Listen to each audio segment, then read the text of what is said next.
Storms, Sharani Series Book 2 by Kevin L. Nielsen. Narrated by Tanya Eby. Part 1. Failure. Chapter 1. Voices in the Dark.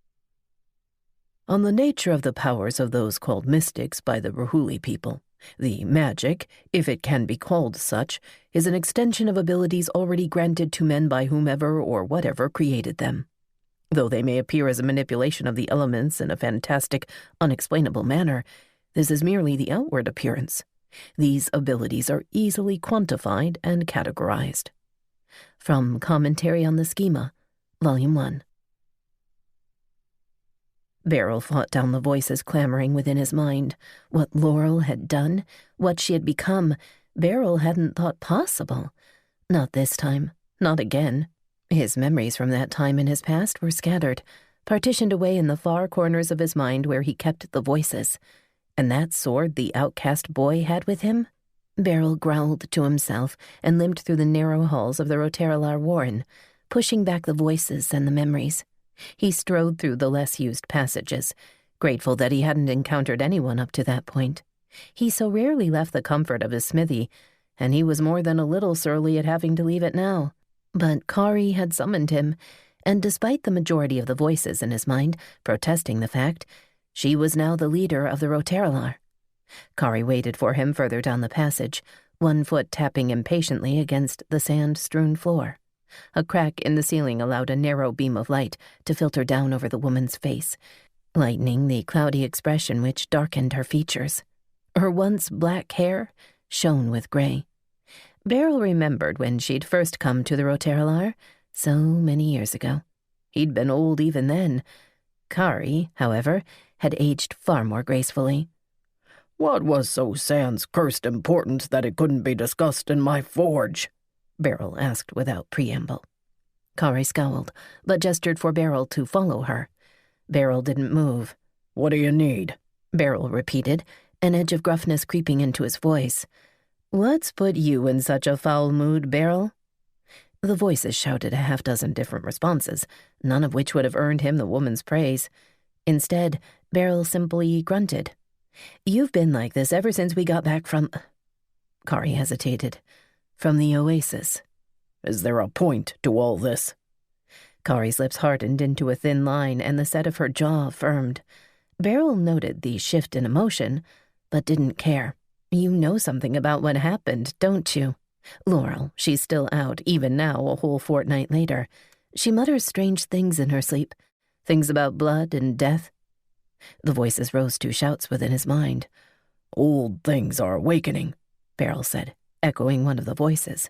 "With the genesauri gone, I fear things have been set in motion that should have remained still." "Are they truly gone, Beryl? How do you know?" Beryl didn't answer at first, listening to one of the voices. People often thought him slow of thought, those that didn't know him at least. Most times, however, the delay came not from a lack of thought, but from trying to decide which of the voices to allow precedence. Usually he simply ignored them all, but every now and then one of the voices was able to come up with a modicum of sense. "They're gone," he said. The strongest voice, Beryl's most recent and final iteration, reached down through the sands, through the thick pool of metal beneath the sand, and then onward and outward, expanding down to the pool of heat, fire, and molten earth that rested beneath the Sharani Desert. It tugged at the heat, channeling it upward toward the metal barrier which kept it contained. With a growl, Beryl wrestled back control. He almost shuddered as memory welled up within him at the contact with his past self. Kari regarded him with pursed lips, brow furrowed. "You didn't bring me here to talk about Lhaurel," Beryl growled. "No," Kari said at length. "No, I didn't. I brought you here because Farah needs help with the task I've given her." Beryl grunted. Farah was one of the Relampagos, a young one, if he recalled correctly. "What task is that?" "To make weapons that can't be manipulated by mystics." Beryl blinked and narrowed his eyes against the pain of memory and shouting voices. Images of great swords impervious to magnolatoriums and the cries of the dying and the damned made a discordant symphony within the halls of his memory. It was starting. Before the Orinai had even responded to his message, the Rahuli were returning to their roots. "Glass?"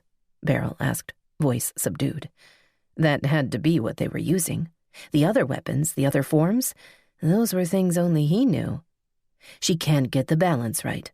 It's hard enough directing the flow of energy through the sand, but even grinding the result down afterward is yielding poor results. There was an edge to Kari's voice, a hardening of steel. She had handled Macon K's death well, at least on the surface, but Beryl recognized the barely concealed anger hidden beneath the exterior mask. "I will help," he said, sealing his fate. "Good," Kari said. "She's in the lower hall next to the healing room."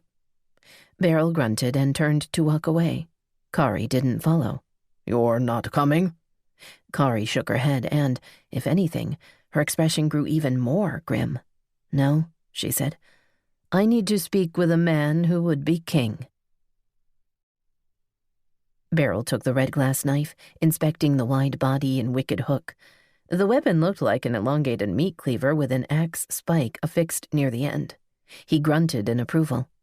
Farah smiled and brushed aside her long blonde hair. "Sorry to have troubled you.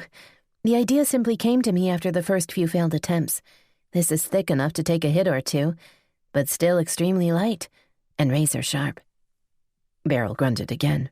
Yes, it looked unconventional, but it was a perfect replica of the weapons one of the voices in his head remembered so well. One of his own designs, actually. Well, he couldn't take the credit himself. The way the magic worked, the way the energy crackled and snapped down through the sand and melted it to glass, it was really the only way to make them. "Make more," Beryl found himself saying. Farah gave him a puzzled look. "How many more?" "As many as you can," Beryl said, turning to leave. Memories swirled in his mind to the accompaniment of arguing voices. Farah said something that Beryl didn't quite hear as he left, absently scratching at the metal flakes embedded in his flesh. It was happening too quickly. History was repeating itself. He needed to remember. His left hand squeezed convulsively on his right forearm, hard enough that Beryl was sure it would leave a bruise. Memories were dangerous things. Memories gave power to the voices, to the past versions of himself that he'd spent centuries repressing. He couldn't let the voices back in control, couldn't let them take over again. The last time that had happened, the last time he'd lost control, well, that time had been the beginning of the end for everything and everyone he'd ever loved. He growled in frustration at himself. Then a thought came to him. The grottos. The Rahuli and the others had left a history of the people, a record of both the Orinai and the Rahuli slaves. Beryl didn't need to consult the voices. He could simply read the words himself. One of the voices groaned in disappointment. Beryl ignored it and turned down an unlit path. Though he hadn't been down to the grottos since before the desert sands had been stained red, he knew the way down to his own damnation. Beryl stopped before the entrance to the grotto. As old memories came flooding back, the voices swelled within his mind and threatened to overcome him. It was a constant battle, a never-ending war between Beryl and the voices. One of the voices rose to the forefront, piercing the strata of the soil, probing down through the metal shelf and reaching into the sweltering, roiling heat of the volcano's heart beneath. The ground trembled slightly beneath his feet, a testament to the power that voice contained and which Beryl constantly suppressed. "No." The sound echoed through the cavern and bounced off the water, giving the returning sound an ethereal quality. "No," he whispered. He couldn't let them win. Couldn't let them win. Beryl wrestled back control, suppressing the voices by reaching out to the metal in the walls. He pulled on it and tore out a massive chunk of ore, rock still clinging to the metal hunk.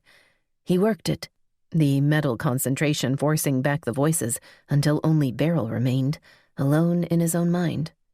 The ground stilled. He let the lump of contorted metal fall onto the sand. It struck the ground with a muted thump. It was a twisted, misshapen mass, pulled and pushed in a dozen different directions. Ignoring it, Beryl grabbed an unlit torch from a bracket on the wall and lit it with his striker. It flared to life, the flames licking at the oiled rope. It reminded Beryl of the flames in his forge, which were dormant now that he was so distant from them. Pushing that thought aside,